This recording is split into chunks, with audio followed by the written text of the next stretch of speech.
నమస్తే అండి. So quantum mechanics next class అండి. A particle in a sphere of radius R. So we have to find the wave function and the energy of a particle moving in a sphere of radius r. Okay, last క్లాస్లో మనం ring A particle is moving అనే ring చూసామండి. ఇప్పుడు ఏ particle in a spear మీద of radius are move అవుతుంది. ఆ particle గురించి దాని యొక్క వేవ్ ఫంక్షన్ అండ్ ఎనర్జీ ఎలా ఉంటుందో చూద్దాం. So first example for let us assume that a sphere of radius r. So of radius r తీసుకున్నాము. So v is equal to 0 inside the sphere and v is equal to infinity outside the sphere. So v of x is equal to 0 between 0 less than r less than capital R, 0 to r తీసుకున్నాం. Okay, so and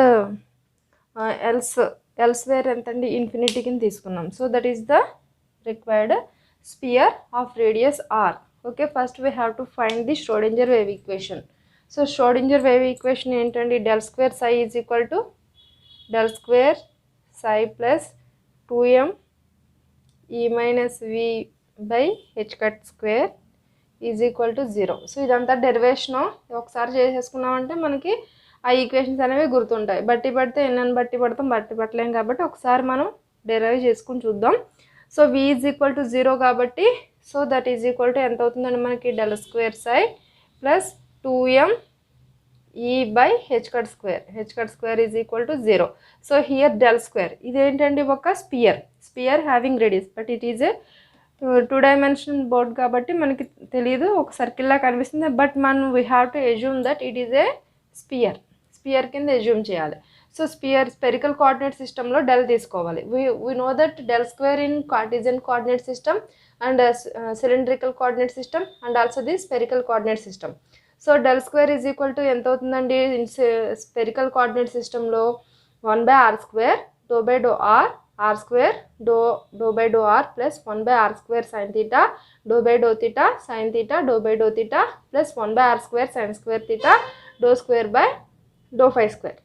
okay, but in only ఏం మారుతుందండి, are మారుతుంది కాబట్టి only మనం ఈ coordinate మాత్రమే తీసుకుంటాం. So del square అంటే మనకి ఏం తీసుకోవాలి అప్పుడు, 1/r² do by do r² do by do are of psi plus 2me by h cut square is equal to 0 తీసుకోవాలి. సో ఇక్కడ psi, so this is the మనకి ఇప్పుడు ఈ వాల్యూని ఫైండ్ అవుట్ చేద్దామండి. సో సైని మనం ఎలా ఎజ్యూమ్ చేసుకోవచ్చండి, let us psi is equal to u of are by r కింద ఎజ్యూమ్ చేసుకున్నాం. Let u of are by r. Okay, so ఇదంతా ఫైండ్ అవుట్ చేద్దాం. First do by do R చేద్దామండి. So do by do R చేస్తే do by do are of you're by you of are by are. So ఇది equal to ఏమవుతుందండి, first మనకి so do by do are, so ఇది U by V రూల్లో ఉంది కాబట్టి 1/r into do you by do are minus 1/r² కదండి, do by do are of 1/r minus 1/r² కదా. So you of are by r² అవుతుంది. So ఈ term వచ్చింది. Next ఏం కావాలి మనకి, r²తో మల్టిప్లై చేద్దామండి. సో r²తో మల్టిప్లై చేస్తే r² of do by do are of you're by you of are by r is equal to r²తో మల్టిప్లై చేసుకుంటే 1/r do you by do are minus u of are by r². So అప్పుడు ఏమవుతుందండి, 1/r do you by do are minus u of r మిగులుతుంది. Okay, so ఇక్కడ దాకా అయ్యింది. So ఇక్కడ దాకా అయిపోయింది. తర్వాత ఏం చేద్దాం మనం, డో బై డో ఆర్ చేద్దాం. దీన్ని డో బై డో ఆర్ చేద్దాం. సో దీన్ని టోటల్గా డో బై డో ఆర్ చేద్దాం. ఓకే, ఈ టర్మ్ ఫైండ్ అవుట్ చేస్తున్నాం మనం, psi is equal to u of are by r తీసుకుని. ఓకేనండి. సో దీన్ని డో బై డో ఆర్ చేసుకుంటే do by do are of 1/r do you by do are minus u of r is equal to ఎంత అవుతుందండి అప్పుడు, first term 1/rకి చేద్దాం. ఇది UV మెథడ్లో ఉంది కదా. So do 1/r into do square u by do r² Okay, so sorry, ఇక్కడ పైన ఆర్ వస్తుంది కదండి, ఇక్కడ ఆర్. ఓకే, సో అప్పుడు ఏమవుతుందండి, do square u by do r square, ఇది కూడా ఆర్ పైన. ఓకేనండి. సో ఇది ఎంత అవుతుందండి, 1 అయిపోతుంది. Do you by do r, do you by do r. Okay, plus plus minus of do you by do r వస్తుంది, do you by do are. So ఈ రెండు క్యాన్సిల్ అయిపోతుంటే మనకు టోటల్గా ఎంత వచ్చిందండి, r do square u by do r square వచ్చింది. Okay, so ఇక్కడ వరకు టర్మ్ వచ్చేసింది. ఓకేనండి. సో నెక్స్ట్, సో మనకి ఎంత వచ్చిందండి, ఈ టర్మ్ మొత్తం r do square u by do r square వచ్చింది. ఓకే, సో దీన్ని 1/r స్క్వేర్ చేస్తే ఎంత అవుతుందండి, ఇంకా 1/r మిగులుతుంది. So that is equal to 1/r into, so ఇక్కడ 1/r ఉంది, ఇక్కడ 1/r ఉంది, రెండిట్లో నాటి తీసుకెళ్ళిపోతే ఈ 1/r టర్మ్ ఉండదు. So that is equal to then do square u by do r square plus 2me by h cut square u of r మాత్రమే మిగులుతుంది, is equal to 0. This equation ఎలా ఉందండి, దీన్ని ఏం తీసుకుందాం, దీన్ని కే స్క్వేర్ కింద తీసుకుందాం. That is equal to do square u by do r square plus k square u of r కింద తీసుకోవచ్చు, is equal to 0. So it is in the form of simple harmonic మోషన్లో ఉంది కదండి ఈక్వేషన్ అనేది. So you of r is equal to ఎంత తీసుకోవచ్చు మనం, u of r is equal to a sine k r కింద తీసుకోవచ్చు, ఏ సైన్ కేఆర్ కింద తీసుకోవచ్చు. దెన్ సై ఆఫ్ ఆర్ ఎంతండి, మనం ఆల్రెడీ చేసుకున్నాం కదా, ఎజ్యూమ్ చేసుకున్నాం, u of are by are. So that is equal to psi of r ఎంతండి, a sine k r by r అవుతుంది. ఓకేనా. Next to find k find out చేయడానికి, to find k we have to use the boundary conditions. To find k we have to use boundary conditions. That is psi of r is equal to 0, psi of r is equal to 0 at r is equal to r. Okay, at r is equal to r, then psi of r is equal to ఎంత అవుతుందండి, అప్పుడు psi of r is equal to 0 at r is equal to r. so psi of 0 కదా, sin a sin k, r ప్లేస్లో ఎంత రాసుకోవాలండి, capital r రాసుకోవాలి, by r is equal to 0. So that is equal to sine k r ఎంత అవుతుందండి, అప్పుడు sine k r is equal to 0, k capital r is equal to k capital r is equal to n π అవుతుంది. So k is equal to ఏమవుతుందండి, n π by capital r అవుతుంది. Okay, n π by capital r అవుతుంది. And also ఈ ఎంత అవుతుందండి మనకి, E is equal to, we know that E is equal to p square by 2m. Okay, p square by 2m కదండి. దాన్ని ఎలా రాయొచ్చండి, h cut square k square by 2m కింద రాయొచ్చు. సో కే బదులు ఇది రాసుకోవచ్చు కదండి, n π బై ఆర్ రాసుకోవచ్చు. That is equal to, that implies h cut square n square pi square by 2m capital are square. So this is E. ఓకేనా, E వచ్చిందండి ఇప్పటికి. ఓకేనండి. నెక్స్ట్ నార్మలైజేషన్ చేసి ఏ ఫైండ్ అవుట్ చేద్దాం. So to find the A, this constant we have to normalize this equation. So psi of r is equal to ఎంత ఇచ్చిందండి మనకి, psi of r is equal to a sine k r by r వచ్చింది కదండి. So ఇక్కడ మనం ఏం find out చేస్తే psi వస్తుంది, ఏ ఫైండ్ అవుట్ చేస్తే ఆల్రెడీ మనకి ఏ ఎంత వచ్చిందండి, h cut square n square pi square by 2m capital are square. So to find out a, we have to normalize it. So to normalize this function, so normalization ఏమవుతుందండి, 0 to integral 0 to r mod psi square r square dr is equal to 1 అవుతుంది. So psi square ఎంతండి, మనకి already find out చేసాం కదండి, that is A sine k r by capital R, that is equal to sine square k r by capital R. A square అనేది బయటకు వస్తుంది, r square cancel అవుతాయి. Then ఎంత అవుతుందండి, integral 0 to r sine square k r మాత్రమే మిగులుతుంది. సో దాన్ని integrate చేస్తే, మనం ఆల్రెడీ చాలాసార్లు చేసామండి, 1 మైనస్ కాస్ 2 θ బై 2 చేస్తే మనకి 1/2 ఇంటూ r వస్తుంది. So that is equal to, then A is equal to ఎంత అవుతుందండి, స్క్వేర్ రూట్ ఆఫ్ 2/r అవుతుంది. So then psi is equal to ఎంత అవుతుందండి, psi for a particle moving in a on a sphere of radius capital R is equal to, the wave function is equal to square root 2/r 1/r 1 by small r sin n pi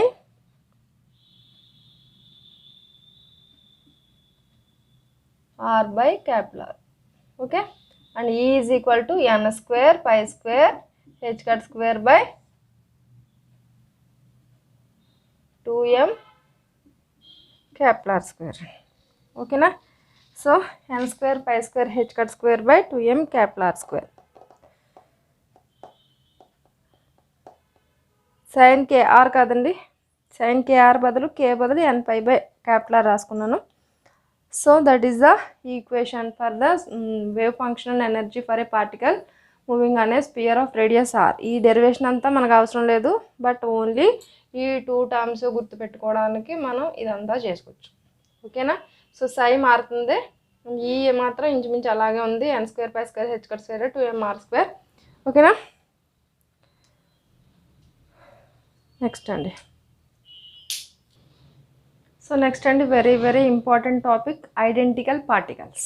okay, so we know that particles are two types. One is classical particles and quantum particles. Classical particles are distinguishable, so we can see with our naked eyes, with our eyes kabatti, so those are all distinguishable particles. So what is what, which particle is where, and what is the momentum. At the same time we can classify, we can find simultaneously the particles momentum and also position at a time, at the same time, for classical objects, because those are distinguishable particles.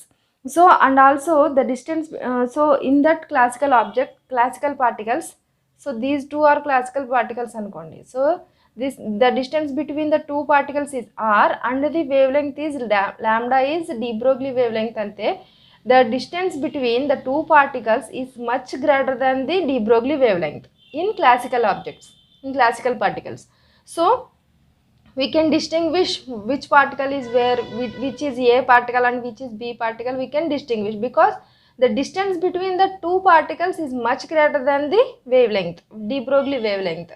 So these are the classical particles and distinguishable particles. So this obeys A statistics no obey chestandi, Maxwell Boltzmann statistics. So MB statistics ni obey chestayi. Okay, so but in quantum particles, so those are very very small particles, so we cannot find what is what. We cannot exactly and simultaneously momentum and position exact ga same time manam distinguish cheyalam for a quantum particle, because those are very very teeny particles. So those are indistinguishable particles. In those particles, the distance between any two particles, the distance between any two particles is much less than that wavelength. So wavelength, de Broglie wavelength kanna what two particles madhya distance anedi very small untundannamata. So r is very much less than the lambda. So that is the de Broglie wavelength. Okay, for quantum particles. So in this we have two types of particles in indistinguishable particles. Those are fermions and bosons. Fermions and bosons. Okay, fermions and bosons. So fermions obeys the Fermi-Dirac statistics, FD statistics.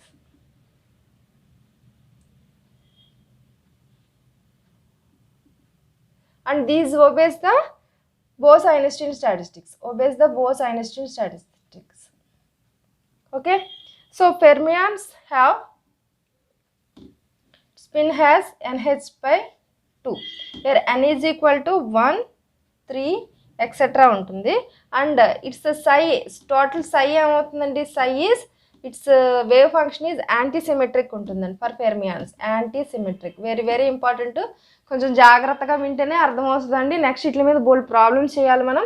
So this is the basic for the identical particles. So you have to concentrate it. So psi is anti-symmetric ఉంటుంది for fermions, anti-symmetric. Okay, and these obeys Pauli exclusion principle. ఓకేనా, పౌలి exclusion principal ఫెర్మియాన్స్ అనేవి obey చేస్తాయి. For బోజాన్స్ వాటి యొక్క spin ఎట్లా ఉంటుందండి, NH ఉంటుంది, NH cut ఉంటుంది. For where N is equal to 0 1 2 అలా ఉంటుంది, 0 1 2 3. Okay, next psi may be symmetric, psi is symmetric ఉంటుంది for bosons, symmetric and no restriction, ఎక్కడైనా ఎన్ని పార్టికల్స్ అన్నా ఉండొచ్చు. ఇక్కడైతే మాత్రం Pauli exclusion principle, only 2 particles ఉండాలి and also obeys the no 2 particles have the same set of 4 quantum numbers ఉండాలి, that is the Pauli's exclusion principle. కాబట్టి in fermions we have to obey that Pauli exclusion principle. But for bosons there is no restrictions, ఎన్ని particles అన్నా ఎక్కడైనా ఉండొచ్చు అనమాట, ఏ స్టేట్లోనన్నా ఉండొచ్చు. So అలాగే psi ఎలా ఉంటుందండి ఫర్ బోజాన్స్, సిమెట్రిక్గా ఉంటుంది అండ్ వాటి యొక్క స్పిన్ ఎట్లా ఉంటుందండి, NH కట్ని ఒబే చేస్తుంది. ఫర్ ఫెర్మియాన్స్ అయితే NH/2 and the psi is antisymmetric. Okay, so next and Pauli exclusion principle ఒకసారి చూద్దాం, చిన్న మార్పు ఉంటుంది. If particles are in same spin state then maximum number of electron in a state is 1 అవుతుందండి. అంటే ఒకే స్పిన్ స్టేట్ ఉన్న particles 3 ఇచ్చారు అనుకోండి ఎగ్జాంపుల్గా. సో ఒకటే స్పిన్ అంటే అన్ని స్పిన్ అప్పే ఇచ్చారు అనుకోండి, స్పిన్ అప్పే 3 పార్టికల్స్ ఇచ్చారు. సో మనం ఏం చేయాలండి, ఇప్పుడు డిఫరెంట్ స్టేట్స్లో మనం వాటిని నింపాలి. సో అప్పుడు ఏం చేయాలి, టూ వేసామనుకోండి ఒకటే స్పిన్ ఉంటుందండి, ఉండదు. But it is exclude for Pauli exclusion principle. So మనం ఏం చేయాలి, ఒకటే స్పిన్ ఉన్నాయి ఒక స్టేట్లో పెట్టకూడదు. సో అప్పుడు ఏం చేయాలండి, వీటిని 3 డిఫరెంట్ స్టేట్స్లో ఉంచాలన్నమాట. ఓకే, అర్థమైందండి. If the particles having same spin state then maximum number of electrons in a స్టేట్లో మ్యాక్సిమం నెంబర్ ఆఫ్ ఎలక్ట్రాన్స్ ఎన్ని ఉంటాయండి, ఓన్లీ 1 మాత్రమే మనం పెట్టగలం. ఓకేనా. So if the spin states are different spin states ఇచ్చారనుకోండి, స్పిన్ అప్ ఒకటి స్పిన్ డౌన్ ఒకటి ఇచ్చారనుకోండి, అప్పుడు maximum number of electrons in a states ఎన్ని పెట్టచ్చు మనం. సో 2ని ఆక్యుపై చేయొచ్చు, టూ పార్టికల్స్ని ఆక్యుపై చేయొచ్చు అనమాట ఒక స్టేట్లో. సో స్టేట్ 1 2 3 అనుకోండి. ఓకేనా, ఓకేనండి, 2 డిఫరెంట్. సో ఇది మనకి ఒక ప్రాబ్లంలో యూజ్ అవుతుంది. If the particles having the same spin state then maximum number of electrons in a state is only 1. ఓకేనా. So according to Pauli exclusion principle. ఓకేనండి. నెక్స్ట్ ఏంటంటే ఒక హైడ్రోజన్ ఆటమ్ తీసుకుందాం, ఎగ్జాంపుల్గా హైడ్రోజన్ తీసుకుందాం. హైడ్రోజన్లో ఎన్ని ఎలక్ట్రాన్స్ ఉంటాయండి, దీని అటామిక్ నెంబర్ 1 కాబట్టి ఎన్ని ఎలక్ట్రాన్స్ ఉంటాయి, 1 ఎలక్ట్రాన్ ఉంటుంది, 0 న్యూట్రాన్స్ ఉంటాయి అండ్ 1 ప్రోటాన్ ఉంటుంది. So total number of particles ఏంటండి ఇక్కడ 2. అట్లానే హీలియం చూద్దామండి. హీలియం అటామిక్ నెంబర్ ఎంతండి 2. సో హీలియం తీసుకుంటే ఎన్ని ఉంటాయండి, 2 ఎలక్ట్రాన్స్ ఉంటాయి, అట్లానే 2 న్యూట్రాన్స్ ఉంటాయి అండ్ అలాగే 2 ప్రోటాన్స్ కూడా ఉంటాయి. So total number of electrons ఎన్ని 6. సో ఓకే, నెక్స్ట్ అలాగే మనం బెరిలియం చూద్దాం. సో బెరిలియం నెంబర్ ఎంతండి, atomic number, hydrogen helium beryllium ఓకేనా 4 అండి, 4 9. సో దీంట్లో ఎన్ని ఉంటాయండి, 4 ప్రోటాన్స్ అలాగే 5 న్యూట్రాన్స్ అలాగే 4 ఎలక్ట్రాన్స్ ఉంటాయి. టోటల్ నెంబర్ ఆఫ్ ఎలక్ట్రాన్స్ ఎన్నండి, 4 + 4 8, 8 + 5 13. నెక్స్ట్ బోరాన్ చూద్దామండి. సో దీనికి ఎన్ని ఉంటాయండి, 5 ప్రోటాన్స్ ఉంటాయి అలాగే 5 న్యూట్రాన్స్ ఉంటాయి అలాగే 5 ఎలక్ట్రాన్స్ ఉంటాయి. టోటల్ నెంబర్ ఆఫ్ పార్టికల్స్ ఎన్ని 15. సో ఇవి ఎలా ఎన్ని ఉన్నాయండి, టోటల్ నెంబర్ ఆఫ్ పార్టికల్స్ అనేవి ఇవి ఈవెన్ నెంబర్ ఆఫ్ పార్టికల్స్ ఉన్నాయి, ఇక్కడ ఆడ్ నెంబర్ ఆఫ్ పార్టికల్స్ ఉన్నాయి. సో ఇవి ఎలా ఎగ్జిబిట్ చేస్తాయంటే, ఈవెన్ నెంబర్ ఆఫ్ పార్టికల్స్ ఉన్నాయేమో, నెంబర్ ఆఫ్ ఫెర్మియాన్స్ ఉన్నాయి, బిహేవ్స్ లైక్ బోజాన్స్ కింద బిహేవ్ చేస్తాయండి. ఎలాగా bosons, because total number of particles in that system is ఎన్నండి, ఈవెన్ నెంబర్ ఆఫ్ పార్టికల్స్ ఉన్నాయి కాబట్టి these behaves as a boson కింద బిహేవ్ చేస్తుంది అనమాట. అట్లానే ఆడ్ నెంబర్ ఆఫ్ పార్టికల్స్ ఉన్నాయనుకోండి, ఎలా బిహేవ్ చేస్తాయండి, ఫెర్మియాన్స్ కింద బిహేవ్ చేస్తాయి. ఓకే, సో 2 పాయింట్స్ అండి. Even number of fermions behaves like bosons and odd number of fermions behaves like fermions. ఓకేనా? సో ఈవెన్ నెంబర్ ఆఫ్ ఇవన్నీ ఫెర్మియాన్సే, no doubt. NH cut by 2a ఉంటుందండి. But even number of fermions ఉన్నాయనుకోండి, ఇవి ఫెర్మియాన్స్ 2 ఫెర్మియాన్స్ ఉన్నాయి, కానీ ఇవి బిహేవియర్ ఎలా ఉంటుంది, లైక్ ఏ బోజాన్ ఉంటుంది. అలాగే ఆడ్ నెంబర్ ఆఫ్ ఫెర్మియాన్స్ ఉంటుంటే అవి ఎలా బిహేవ్ చేస్తాయండి, ఫెర్మియాన్స్ కింద బిహేవ్ చేస్తాయి. సో నెక్స్ట్ అండి, so identical particles bosons fermions తీసుకుందామండి. ఇక్కడ ఫెర్మియాన్స్కి మనకి సై ఎలా రావాలండి, సై ఈజ్ యాంటీ సిమెట్రిక్ రావాలి. So anti symmetric, total psi is anti symmetric రావాలి. అండ్ ఫర్ బోజాన్స్ ఎలా రావాలండి, ఇది ఒక సిమెట్రిక్ వేవ్ ఫంక్షన్ రావాలి, సిమెట్రిక్. ఓకే, సిమెట్రిక్ రావాలి. సో సై యాంటీ సిమెట్రిక్ అంటే psi of x1 x2 is equal to minus of psi x1 x2 అవ్వాలండి, minus of x1 x2 అవ్వాలి. అలాగే సిమెట్రిక్ అవుతుంటే సేమ్ రావాలన్నమాట, psi of x1 x2 is equal to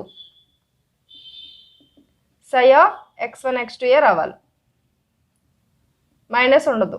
ఓకేనా? ఇక్కడ minus ఉంటుంది యాంటీ సిమెట్రిక్ అంటే.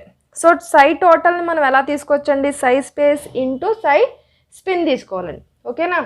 సై టోటల్ ఈజ్ ఈక్వల్ టు అంటే total psi total is equal to psi space into psi spin తీసుకోవాలి.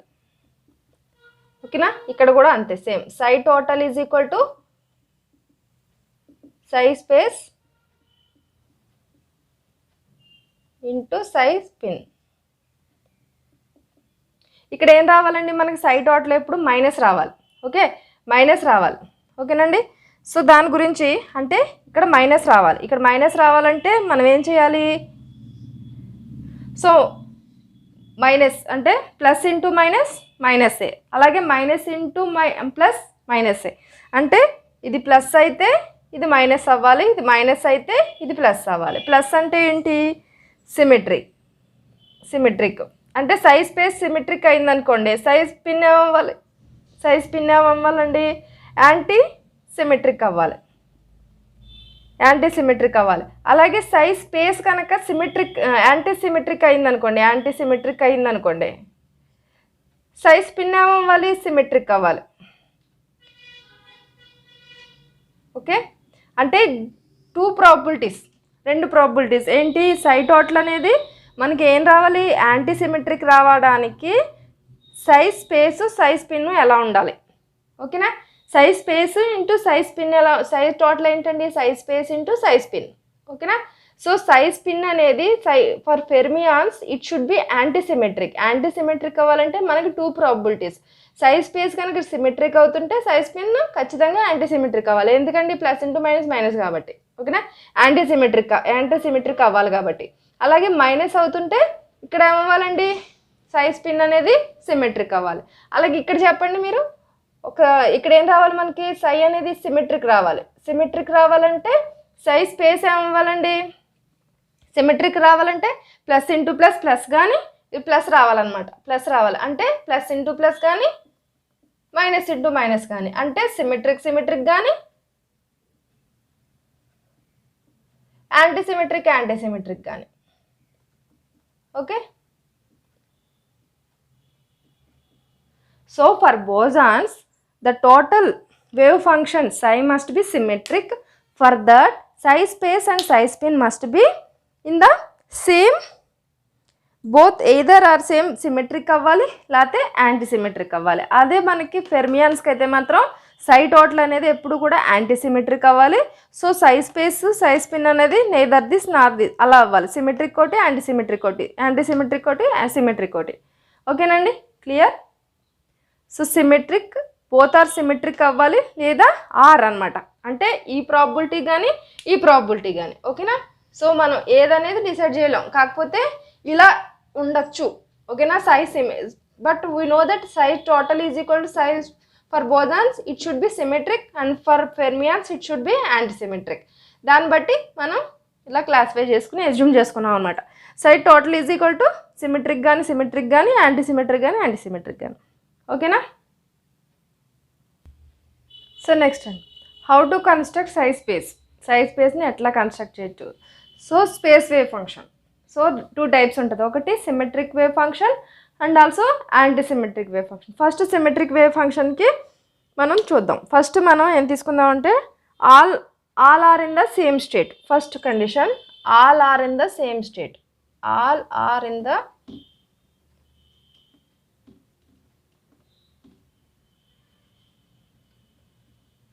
So all are in the same state అంటే total particles అన్నీ కూడా ఎక్కడున్నాయండి, ఒకటే స్టేట్లో ఉన్నాయి. సో దట్ ఈస్ 5 1 2 పార్టికల్స్ మాత్రమే తీసుకుంటున్నాను నేను. 5 1 5 2 ఏ స్టేట్లో ఉన్నాయి, ψ1 అనే స్టేట్లో ఉన్నాయి, ψ1 అనే స్టేట్లో ఉన్నాయి. దెన్ దట్ ఇంప్లైస్ మనం ψ ఎలా రాయించండి, ψ is equal to, so ψ is equal to ψ1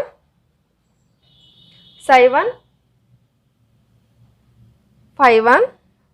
so φ1 are 1 అని రాసుకోవచ్చు. ψ1 1 అండ్ ψ1 2. ఫస్ట్ పార్టికల్ది సెకండ్ పార్టికల్ది ఇలా రాయాలి. So all are in same state, అన్నీ కూడా ఒకటే స్టేట్లో ఉంటాయి. సో ఇక్కడ 3 ఉందనుకోండి, ఇంకో పార్టికల్ ఉందనుకోండి ψ1 3, ఇంకోటి ఉందనుకోండి ψ1 4, అలా రాసుకుంటూ వెళ్ళిపోవడమే. ఓకేనా? So first particle second particle. So next second condition ఏంటంటే in different states. So in different states, ఇది అంతా ఏంటి, సిమెట్రిక్ వేవ్ ఫంక్షన్ మాత్రమే. ఇన్ డిఫరెంట్ స్టేట్ అంటే 2 స్టేట్స్లో ఉన్నాయన్నమాట. ఒక్కొక్క పార్టికల్ ఒక్కో దాంట్లో ఉన్నాయి. సో 2 డిఫరెంట్ స్టేట్స్ తీసుకుంటున్నాను. That is ψ1 and ψ2. ψ1 ఒకటి, ψ1 ఒక స్టేట్ తీసుకుంటున్నాను, అలాగే ψ2 ఒక స్టేట్ తీసుకుంటున్నాను. ఇందులో 5 1 పెడతాను, సో ఇందులో 5 2 పెడతాను.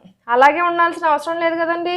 సో 5 2 ఇక్కడికి రావచ్చు, అలాగే 5 1 ఇక్కడికి వెళ్ళచ్చు. అది కూడా ఒక ప్రాబబిలిటీ ఉంది కదా మనకి. సో మనం టోటల్ ψ ఎలా రాయొచ్చు అంటే ψ is equal to 1/√2. First state ఎలా ఉంది, ψ1 1 ఇంటూ ψ1 ψ2 2, ఇది ఒక ప్రాబబిలిటీ, ప్లస్ ψ1 2 ψ2 1. ఓకేనా? Because this is symmetric wave function కాబట్టి ఇక్కడ మధ్యలో మనకు ప్లస్ వచ్చింది. ఓకేనా? సిమెట్రిక్ కాబట్టి ప్లస్ వచ్చింది, అదే యాంటీసిమెట్రిక్ అయితే మైనస్ వస్తుంది. సో ψ1 ψ ఈజ్ టోటల్ ψ ఎంత అవుతుందండి, మన సై స్పేస్ని ఎలా రాయొచ్చు, for this is the wave function మనం కన్స్ట్రక్ట్ చేస్తున్నాము for psi space. So first psi space అనేది ఎన్ని టైప్స్ ఉండొచ్చు, సిమెట్రిక్ ఉండొచ్చు, యాంటీసిమెట్రిక్ ఉండొచ్చు. ఫస్ట్ కండిషన్ ఏంటి, all are in the same state. ఒకే స్టేట్లో కనుక పార్టికల్స్ అన్నీ ఉంటే సో ψ ఈజ్ ఈక్వల్ టు ψ1 1 ψ1 2 అట్లా వేసుకెళ్ళిపోవడమేనండి. సో డిఫరెంట్ స్టేట్స్ ఉంటే అక్కడ ఉన్న ప్రాబబిలిటీ బట్టి మనం వేసుకోవాలి. ఓకేనా? సో 3 పార్టికల్స్ ఉంటే, 3 పార్టికల్స్ ఉంటే, థర్డ్ వన్ 3 పార్టికల్స్ ఎగ్జిస్ట్ అవుతుంటే, సో 3 పార్టికల్స్ ఉంటుంటే అప్పుడు మనం ఎలా రాయాలి, సో అంటే 2 డిఫరెంట్ స్టేట్స్ 3 పార్టికల్స్. సో దానికి ψ1 అండ్ ψ2 ఆర్ 2 డిఫరెంట్ స్టేట్స్ అని తీసుకుంటే, సో φ1 φ2 φ3. ఓకే? సో ఇది ఒక ప్రాబబిలిటీ. ఇంకా ప్రాబబిలిటీస్ ఉండొచ్చు కదండి, ఇది అటు వెళ్ళచ్చు, ఇది ఇటు వెళ్ళచ్చు, ఇందులో 1, ఇందులో 2, ఇందులో 2, ఇందులో 1, అలా కూడా రావచ్చు కదా. సో దాన్ని ఎలా రాయొచ్చు మనం, so ψ is equal to, so 1 ఎన్ని పార్టికల్స్ అండి టోటల్ పార్టికల్స్, 1/√3. 1/√3. ఫస్ట్ కండిషన్ ఏంటి, ψ1 1 ψ1 2 అండ్ ψ2 3 ఇక్కడ వేసింది. నెక్స్ట్ ప్లస్ ψ1 3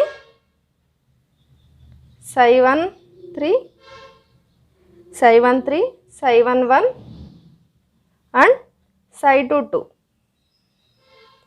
ప్లస్, అంటే ఇది ఇక్కడికి వచ్చింది, ఇది ఎక్కడికి వెళ్ళింది అంతే. నెక్స్ట్ ఏంటి, ఇంకో కండిషన్ ఏంటి, ψ1 3 ψ1 2 అండ్ ψ2 1. ఓకేనా? So this is the third. ఓకేనండి? సో డిఫరెంట్ ప్రాబబిలిటీస్ అనమాట. మేబీ ఇటు వెళ్ళొచ్చు ఇటు వెళ్ళొచ్చు. సో ఇది ఇలాగ వెళ్ళొచ్చు, ఇది ఇటు రావచ్చు, ఇది ఇటు వెళ్ళొచ్చు. సో టోటల్గా 2 స్టేట్స్లో 3 పార్టికల్స్ ఉంటే మనం టోటల్ సిమెట్రిక్గా వేవ్ ఫంక్షన్ రాయాలంటే దిస్ ఈజ్ ద కండిషన్.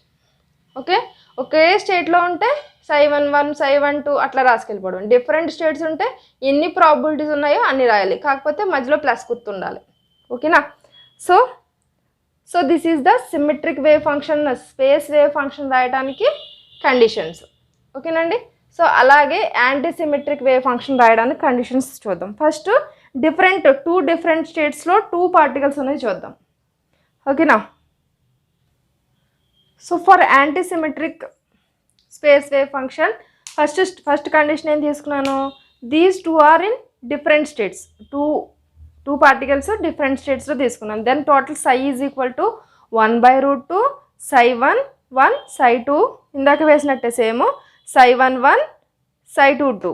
అట్లానే ఇది మళ్ళీ ఇటు మారచ్చు కదండి. సో అంటే ψ12 అండ్ ψ21 మైనస్ రావాలి. ఎందుకు? Because for anti symmetric wave function. So దాన్ని ఎట్లా మనం డిటర్మైన్ చేస్తామంటే స్కాటర్ డిటర్మినెంట్ అని ఒకటి తీసుకుంటామండి. That is 1/√n factorial. So 1/√n factorial mod. So determinant of ψ11 ψ12 ψ13 అలా ψ21 ψ22 ψ23 and so on. This is so on ψn1 ψn2 ψn3 so and so on. So that is the scattered determinant. మనం ఎగ్జాంపుల్గా ఎన్ని particles తీసుకున్నామండి? 2 particles తీసుకున్నాం. దాన్ని బట్టి మనం ఇది వేసుకుంటే సో 1/√2 ఫ్యాక్టోరియల్ డిటర్మినెంట్ ఆఫ్ ψ11 ఎన్ని తీసుకున్నాం మనం? 1 ψ11 ఒకటి ψ12 ఒకటి ఫస్ట్ది, అలాగే ψ21 అండ్ ψ22.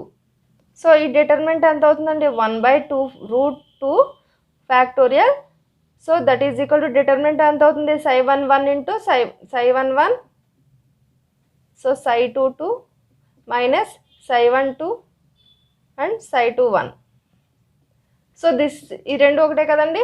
సో స్కాటర్ డిటర్మినెంట్ నుంచి మనం దాన్ని రాయొచ్చు అనమాట for anti symmetric wave function, for space wave function. ఇక్కడ normalization constant this root. So anti symmetric అయితే 1/√n ఫ్యాక్టోరియల్ అండి. This is the normalization constant 1/√n factorial. ఎన్ని టోటల్ నెంబర్ ఆఫ్ పార్టికల్స్ ఉంటే అన్ని. So for anti symmetric. అదే కనుక symmetric wave ఫంక్షన్కి అయితే నార్మలైజేషన్ కాన్స్టెంట్ వచ్చి, so normalization constant that is this one normalization constant వచ్చి ఏమవుతుందంటే అండి √ of n factorial by total number n factorial. Okay, so ఇక్కడ ఎంత ఉందండి? ఫస్ట్ స్టేట్లో 2 ఉన్నాయి అంతేనా? 2 పార్టికల్స్ ఉన్నాయి. అలాగే సెకండ్ స్టేట్లో ఎన్ని పార్టికల్స్ ఉన్నాయి? 1 పార్టికల్ ఉంది, అంటే 1 ఫ్యాక్టోరియల్ బై టోటల్ పార్టికల్స్ ఎన్ని? 3 particles. So that is equal to ఎంత అవుతుందండి మనకి? దట్ ఈజ్ ఈక్వల్ టు 1 × 2 1 × 2 × 3 కాబట్టి 1/√3 అవుతుంది. So that is the 1/√3. So for normalization constant for symmetric particle is √ of n factorial by total number factorial. So for anti symmetric wave function అయితే కనుక మనకి total number of normalization constant is 1/√n factorial. So size space అయింది. సో ఇదంతా ఇలాగా నోట్స్ని అడ్డంగా తిప్పుకొని మంచిగా రాసుకోండి. సో ఇవి చాలా ఇంపార్టెంట్. సో వీటిని బట్టే ఇవి దృష్టిలో పెట్టుకునే మనం ప్రాబ్లమ్స్ సాల్వ్ చేయాలి. సో ఇది చక్కగా నోట్స్ని అడ్డం పెట్టేసుకుని మొత్తం ఇట్లా 2 భాగాల కింద చేసుకుని అది నోట్ చేసుకోండి. ఓకేనా? సో అలాగే సైజ్ స్పేస్ అయింది. నెక్స్ట్ సైజ్ స్పిన్ ఎలా రాయాలో చూద్దాం. So how to construct a spin wave function. So spin wave function construction చూద్దాం. ఇందులో కూడా 2 టైప్స్ ఉంటాయి. ఒకటి symmetric and another one is anti symmetric wave functions ఉంటాయి. సో ఇది అంత కష్టం కాదండి, ఈజీగానే ఉంది. So both are in alpha state. రెండు కూడా అప్ స్టేట్లో ఉన్నాయనుకోండి. బోత్ ఆర్ ఇన్ సిమెట్రిక్లో చెప్తున్నాను.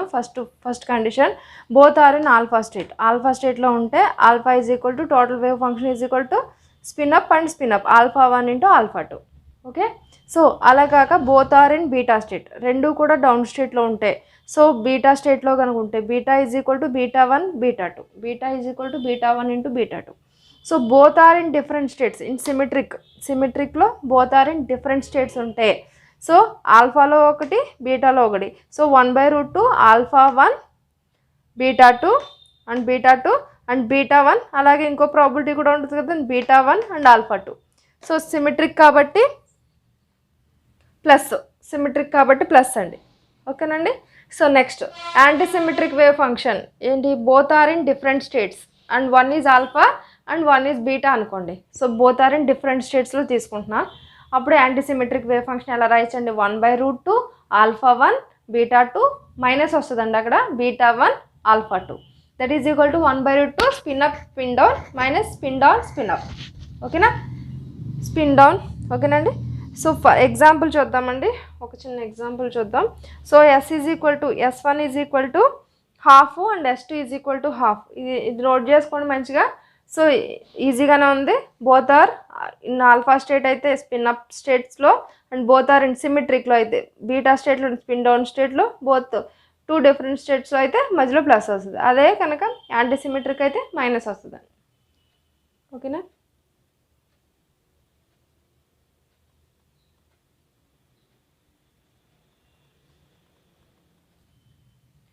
సో ఎగ్జాంపుల్ చూద్దాం. S1 అనేది S1 హాఫ్ S2 హాఫ్ అయితే టోటల్ S ఏమవుతుందండి, S is equal to so S1 plus S2 to S1 minus S2 వరకు ఉంటుంది. S1 minus S2. So total spin ఎంత అవుతుందండి అప్పుడు 1 to 0. స్పిన్ క్వాంటమ్ నెంబర్స్ యొక్క మన వాల్యూస్ ఎక్కడి నుంచి ఎక్కడి వరకు ఉంటే 1 to 0 ఉంటాయి. So S is equal to 1 అవుతుంటే దాని డీజనరసీ ఎలా ఫైండ్ అవుట్ చేస్తాం, 2S + 1 that is equal to ఎంత అవుతుందండి, S ఈజ్ ఈక్వల్ టు 1 కాబట్టి 3. అలాగే S ఈజ్ ఈక్వల్ టు 0 అవుతుంటే 2S + 1 ఎంత అవుతుంది, 2S + 1 ఈజ్ ఈక్వల్ టు 1. అంటే ఇవి ఎన్ని ఉంటాయండి, 3 డీజనరేట్ స్టేట్స్ ఉంటాయి. Degeneracy 3. So 3 states with same energy, 3 states with same energy. And ఇక్కడ డీజనరసీ 1 కాబట్టి 1 state with సేమ్ ఎనర్జీ ఉంటుంది. ఓకేనా. సో ఇక్కడది ఈ క్లాస్ కంప్లీట్ చేస్తున్నాను. కానీ ఐడెంటికల్ పార్టికల్స్ యొక్క క్లాసు ఇంకో 2 క్లాసెస్ అవుతాయేమోనండి. సో కంటిన్యూగా చూస్తే కానీ అర్థం కాదండి. సో ఇదంతా ఎందుకు చెప్పారో అర్థం కాదు. నెక్స్ట్ క్లాస్ కూడా చూస్తేనే మీకు క్లారిటీగా అర్థమవుతుంది. ఓకేనండి. నెక్స్ట్ ఏంటంటే సండే టెస్ట్ ఆన్ ఇప్పుడు వరకు అయింది మొత్తం టోటల్ అంటే DE and complex and also vectors and also ఎక్కడి వరకు మనం కంప్లీట్ చేసుకున్నాం. మీరు చదవాలి, కంపల్సరీ చదివితేనే మళ్ళీ రిపీటెడ్గా చదివితేనే మనకు గుర్తుంటాయి. కాబట్టి ఈ ఐడెంటికల్ పార్టికల్స్ అండ్ ఆల్సో ఇంకో టాపిక్ కూడా ఉంది, కంప్లీట్ చేద్దాం అనుకుంటున్నానంటే డెన్సిటీ ఆఫ్ స్టేట్స్. సో అక్కడ వరకు మీకు సండే టెస్ట్. ఓకేనా. Thank you.